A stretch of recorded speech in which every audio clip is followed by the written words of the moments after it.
श्री स्वामी समर्थ. जय जय स्वामी समर्थ. भक्तांनो, सगळ्यात पहिले तर चेहऱ्यावर स्माईल आणा.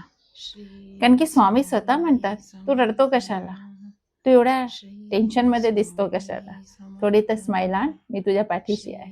म्हणून भक्तांनो, सगळ्यात पहिले तर चेहऱ्यावर स्माईल आणा. जर हा व्हिडिओ पाहत असाल तर व्हिडिओचा मध्ये जे येणार आहे ते हेच ते की जेव्हा आपण नामस्मरण करतो तर मनात येणारे वाईट विचार 3 दिवसात कसे थांबवायचे, 3 दिवसात ते विचार कसे थांबवायचे, आज आपण या व्हिडिओमध्ये पाहणार आहोत. तर नक्की व्हिडिओ पूर्ण पहा. भक्तांनो, जेव्हा तुम्ही नामस्मरण करायला बसता तेव्हा मनामध्ये येतं, उद्या काय होईल, अरे आज ते काम झालं नाही.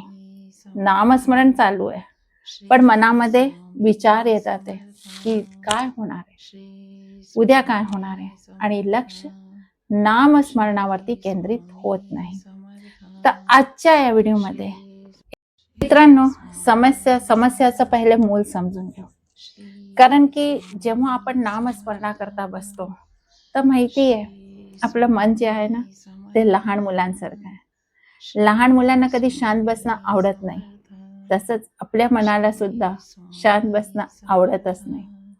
आता मनाला काय करायचं की जसंच मी भजन करायला बसतो या मी नामस्मरण करायला बसतो तर माझ्या मनामध्ये काय होतं, जुन्या आठवणी यायला लागतात, काही गोष्टी आठवायला लागतात. अशा वेळी असं वाटतं की मी सगळ्यात मोठी चूक काय केली आहे, म्हणजे असे कित्येक विचार आपल्या मनामध्ये यायला लागतात. आणि त्यावेळेस आपण काय करतो, त्या विचारांशी आपण भांडू लागतो.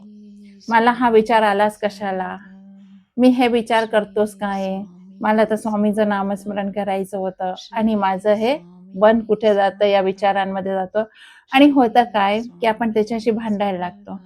कारण की आपलं मन सुद्धा हट्टी असतं. जसं लहान मूल हट्टी असतं ना, तर मन लहान मुलंच आहे, तो सुद्धा हट्टी असतो. तर आपण जितकं त्या विचारांना रोखायचा प्रयत्न करतो तर काय होतं, ते तितकेच जास्त वाढतात. जसं पाण्याचा फ्लो वाढतो ना, तसा विचारांचा फ्लो सुद्धा वाढतो आणि आपले विचार वाढत जातात. आता मग काय करायचं, काय त्या विचारांना रोखायचं नाही, काय त्यांच्याकडे दुर्लक्ष करायचं, तर हे कसं करायचं, हा प्रश्न सुद्धा मनामध्ये येतो. तर यासाठी वाहतं पाणी ही ट्रिक वापरा. वाहतं पाणी म्हणजे काय, पाणी कधी एक जागी स्थिर राहतं का, नाही ना, ते वाहत राहतं. तसंच मनाचा फ्लो आहे. मनामध्ये जे विचार येतात ना त्यांना वाहू द्या. ते जेव्हा वाहतील ना तेव्हा धीरे धीरे आपलं मन शांत होईल. आता काय होईल की मन शांत करण्याकरता आपल्याला काय करायचं. आता मनात विचारायला तर काय करायचं, काही नाही, थँक्यू म्हणायचं आणि सोडून द्यायचं. आणि काय म्हणायचं माहितीये, ठीक आहे, आता माझी स्वामी नामस्मरणाची वेळ आली आहे, त्यांना थँक्यू म्हणून त्या विचारांना तिथे सोडून आणि नामस्मरणाची सुरुवात करून द्यायची. हा पहिला पायदान आहे, तुम्हाला इथे चढावं लागेल.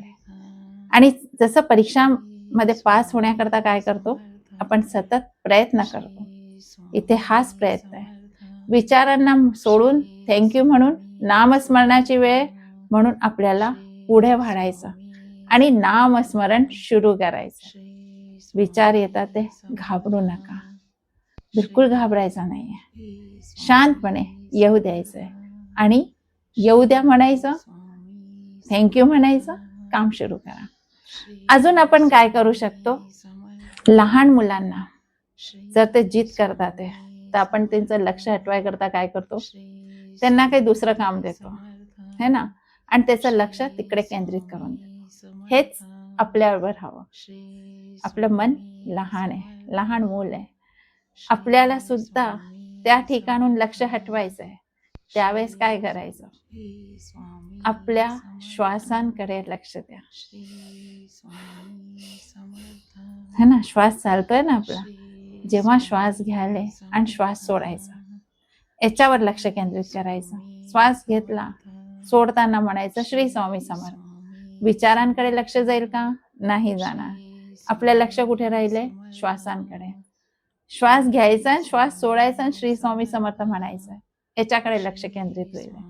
म्हणून या भटकत्या मनाला आपल्याला समजवावं लागेल. तर सगळ्यात मोठी गोष्ट आहे 3 दिवसामध्ये नामस्मरण. बिलकुल विचार हटून जातील, लक्ष केंद्रित होऊन जाईल. तर त्या मनाला आहे ना, लहान मुलाला आहे ना, दुसऱ्या ठिकाणी लावा, तिकडे केंद्रित करा. श्वासावर नाव घ्यावा, तर तुमचं लक्ष श्वासावर जाईल. आणि जसं श्वासावर लक्ष गेलं तसं तसं काय होईल माहितीये, तुमचं लक्ष केंद्रित व्हायला लागेल, एकाग्रता वाढेल आणि नामस्मरणामध्ये तीव्रता वाढेल. तर मित्रांनो, 3 दिवसात वाईट विचार कसे जातील? पहिल्या दिवशी विचार येतील, येऊ द्या. दुसऱ्या दिवशी आपल्याला त्यांना थँक्यू म्हणायचं आहे, नामस्मरण सुरू करायचं आहे. परत परत परत परत 50 वेळा सुरू करा. विचार आले सोडा, पुढे वाढा. विचार आले सोडा, पुढे वाढा. विचार आले सोडा, पुढे वाढा. 3 दिवसामध्ये मेहनत तर करावी लागेल, कारण की त्या लहान मुलाला समजवायचंय. मन जे आहे ना, ते लहान मुल आहे, त्याला समजवायचंय, त्याचं लक्ष दुसरीकडे केंद्रित करायचं. दुसऱ्या दिवशी आपल्या श्वासांवर केंद्रित करायचंय. आणि श्वासावर जेव्हा तुमचं लक्ष एकाग्र होऊन जाईल, तर आपोआप शांती मिळेल. तिसऱ्या दिवशी काय होईल माहिती, तुमचं मनच म्हणेल, अरे हा विचार आला, हे लायकीकडे ठेवा, माझी वेळ तर नामस्मरणाची आहे, मला माझं नामस्मरण करायचंय. तिसऱ्या दिवशी पहा, तुम्ही आपाप शांत व्हाल आणि तुमचं नामस्मरणामध्ये लक्ष केंद्रित होऊन जाईल. कधीही विधी करून पहा. निश्चित राहा, निश्चिंत राहा आणि निश्चित राहा की तुमचं नामस्मरणामध्ये मन लागेल. कारण की आतापर्यंत आपण नुसतं काय करत राहिलो, अरे माझं मन नाही लागत आहे, मी बसतो पण माझं नामस्मरणामध्ये एकदा दोनदा एक माळ जपतो, परत विचार यायला लागतात, होतं ना असं. तर आता त्याला समजा मनाला लहान मूल, आणि लहान मुलाला कसं शिकवायचं हे तर आपले अनुभव आहेच आहे. प्रत्येका घरामध्ये लहान मुलं असतं आणि त्या लहान मुलाला आपण काय करतो, जेव्हा खूप जिद्दी करतो, खूप चिडचिड करतो, तर आपण त्याचं लक्ष दुसरीकडे केंद्रित करतो. हेच आपलं मन आहे आणि मन लहान मुल आहे. लहान मुलाचं मन केंद्रित करा, आपोआप एकाग्रता येईल. 3 दिवसामध्ये एकाग्रता येऊन जाईल. एकाग्रता आली ना, तर तुमचं नामस्मरण सुरू होऊन जाईल.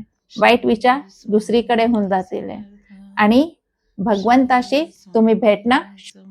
तर मित्रांनो, करायचंय का असं 3 दिवसाचं नामस्मरण? मनातले वाईट विचार दूर काढायचे का? तर चला असं करून पहा. या साधा सीध्या मनाला आपल्या दुसरीकडे वळवून, विचारातून हटवून श्री स्वामी समर्थ नामस्मरण आणि त्यांच्या चरणाशी आपलं समर्पण नक्की करून पहा मित्रांनो. 3 दिवसात तुम्हाला फरक जाणवेल. तुमचं मन शांत होऊन जाईल आणि बिलकुल सकाळी उठून स्वतःच म्हणाले की चला नामस्मरण करूया. मित्रांनो, भेटू आपल्या नेक्स्ट व्हिडिओमध्ये. व्हिडिओ आवडल्यास नक्कीच लाईक, शेअर आणि सबस्क्राईब करा.